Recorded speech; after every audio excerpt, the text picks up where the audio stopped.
Star Wars Jedi Fallen Order brings the lightsabers. For years, gamers have been wanting a real lightsaber experience, something with smooth and satisfying melee mechanics, but with that Star Wars twist, and Respawn's new game absolutely delivers. Welcome back to the Bazaar, and to our Fallen Order combat guide.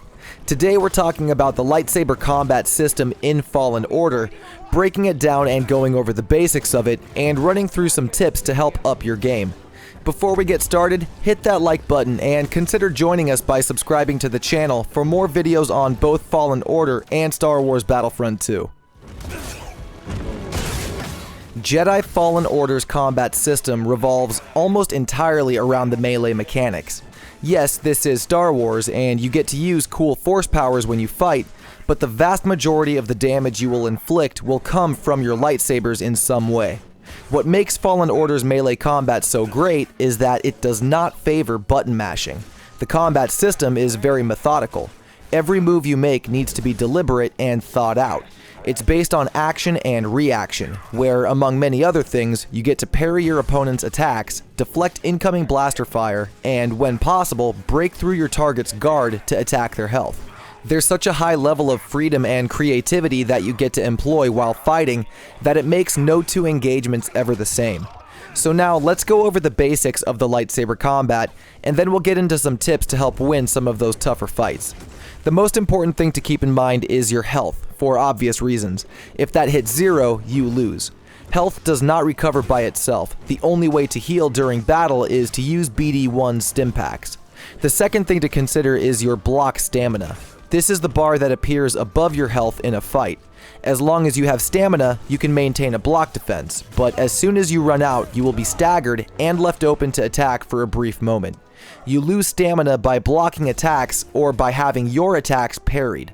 Unlike your health, your stamina will actually regenerate by itself over a short time.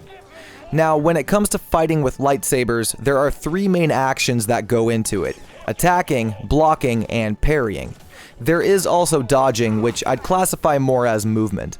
Attacking is pretty straightforward. You use your lightsaber to inflict damage on your target, or to whittle away at their stamina if they're blocking your hits. If you attack enough to break through their stamina, they will be staggered, and you will be free to inflict good damage on them before they recover. Cal will normally do a basic 3-attack combo, but as your skills grow and you learn more new things, you can do much more than just the basic 3 hits.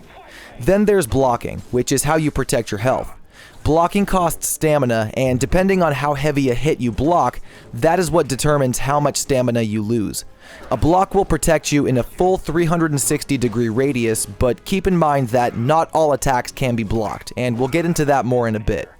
Then there is also parrying, which is not quite the same as a block, though they are similar. A parry is when you execute a block right before an enemy attack makes contact. This is also how you deflect blaster bolts back at the enemy who fired them at you. You'll deflect the hit and either remove a large chunk of their stamina or leave them completely open for an attack if they're out of stamina. Stronger enemies will take multiple parries before they are left open, but this move is the bread and butter to most fights and will make your life a lot easier once you get the timing down. So now that we've covered the basics, let's get into some general tips. First, make sure your controls are customized and tailored specifically for you. You can go into your settings and assign a command to each button. You have complete freedom of which button does what. If you're on PlayStation, for example, you can make the circle button either attack, dodge, jump, assign a force power to it, literally anything you want. Make sure your controls are set to your standards and are exactly how you play. Personally, I play a lot of Battlefront 2 on PlayStation 4, so I made my controls match the saber controls of that game, where I block with L2 and attack with R2, and my force powers are assigned to the bumpers. That's what feels best for me, but do what feels best for you. With the matter of controls out of the way, these following tips all apply in combat.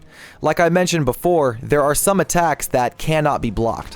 When you see an enemy turn red, it means they are about to perform an unblockable attack. These are heavy, powerful strikes that cause massive damage if they connect, but you can still dodge them. With these unblockable attacks though, they're so powerful that the enemy will usually leave themselves open for a moment after the attack. A quick dodge and a follow-up attack is a good response to the unblockables. A lot of the time you'll be faced with multiple enemies at once, some trying to hit you with melee weapons, others firing from a distance.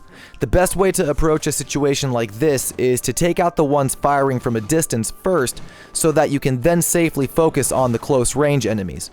Blaster deflections are a good way to turn their fire against them.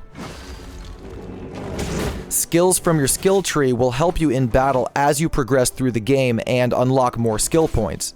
In my humble opinion, out of the 3 branches of the skill tree, the survival branch is the single most important for combat. This is the branch where you can increase your total health pool, improve your block stamina, make it so that you can block automatically while sprinting, and much more that helps you stay alive longer. This is especially helpful in the harder difficulty levels where even weaker enemies pose more of a threat with increased damage and a smaller window for parries. Now, in the past, we've had the Force Unleashed, which was a game that focused heavily on overpowered Force abilities. This game focuses far more on lightsabers than it does Force powers, but you still shouldn't sleep on the Force during combat. Pushing, pulling, and slowing a target can all be a great help during difficult battles, and it's also really cool to see your powers improve from fight to fight as you build them on the skill tree. The better you become with these powers, the more unique ways of defeating your enemies you can find with them. You can push targets into environmental hazards, you can pull an enemy to you and use them as a human shield, you can slow down blaster fire and get a perfect deflection, or send a rocket flying right back at who launched it at you. Like I said before, the level of freedom and creativity is very high, and combining your force powers with your lightsaber attacks is a great way to get through hard fights.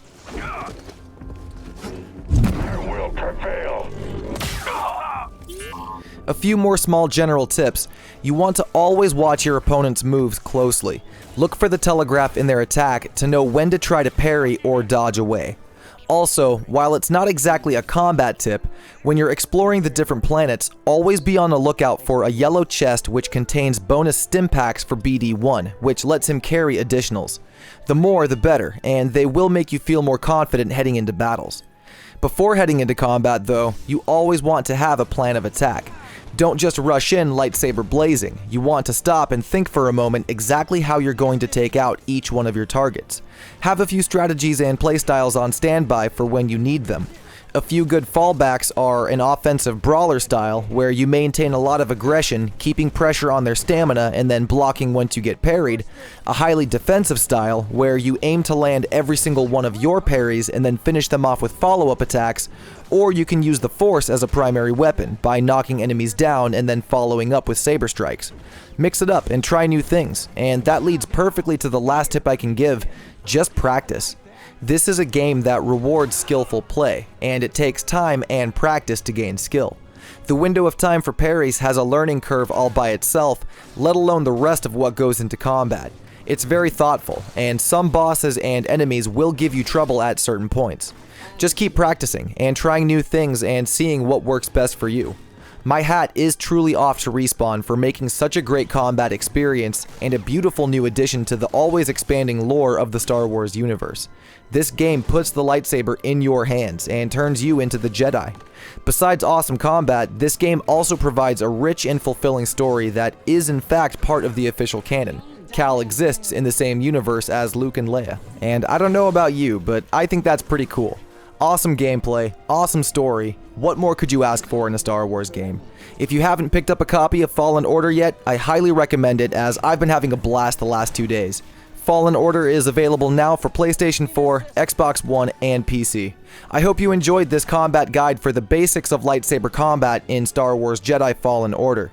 Be sure to give it a thumbs up if you did, and drop a comment below letting me know what you think about the lightsaber combat in the game. We will have more in-depth guides about some of the more advanced lightsaber moves coming in the future, so don't forget to subscribe to the channel for more Fallen Order videos like that, including our story playthrough. That's going to do it for this one though. I appreciate you all stopping by the bazaar, and may the Force be with you. Peace. No wonder your master died. You bleed like all the others.